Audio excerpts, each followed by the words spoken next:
Sioned ydw I, a dwi'n rhan o Snowdonia Wagyu, fel ydych chi'n gweld. A da ni yn cynhyrchu Wagyu yma yn Gogledd Cymru. Cig, amrwt, chydig bach o bresola, pate, a da ni efo cynnyrch newydd sef Wagyu rym sy'n dod allan yn fuan iawn. Jayne Jones dwi'n gweithio fel rheolwr datblygu twf i Cywain.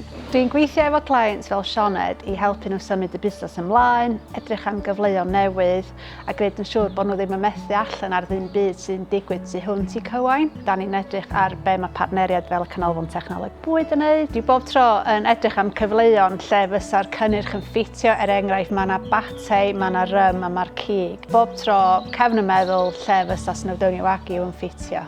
Da ni lwcus iawn i gael Cywain yma yn Gogledd Cymru. Mae yna lot o syniadau wedi dod trwy gyfarfod busnesau bach eraill mewn ffordd yn y cyfarfodydd. A da ni'n gwybod da ni'n lwcus ofnadwy fydda ni ddweud, mae gennym ni syniad, ella bod o syniad dwl, ond fydda ni siarad efo rhywun yn Cywain a cael hwnnw i weithio mewn ffordd. A lot o gymorth wedyn trwy Cywain a trwy adran dechnoleg fwyd sydd yn Llangefni hefyd i weithio efo pobl eraill. The first time I met Sioned was when she came on a beef butchery workshop, which was supported by the Helix project. That supports us and funds us and helps support these businesses adding value, diversification, giving them the confidence and the support to grow their businesses. So it's a good stepping stone from an idea to actually going out and renting a unit or putting a farm unit on the farm. I think there's a really good opportunity here for businesses.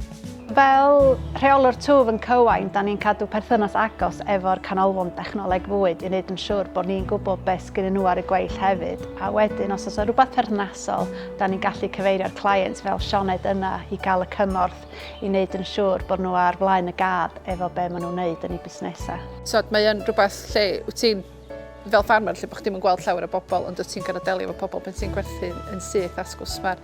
So pen wyt ti'n mynd i pethau, digwyddiadau sydd mae Cywain yn ddal, wyt ti'n dod i nabod pobl hefyd a busnesau bach eraill, a da ni'n dysgu cyn gymaint wrth yn gilydd.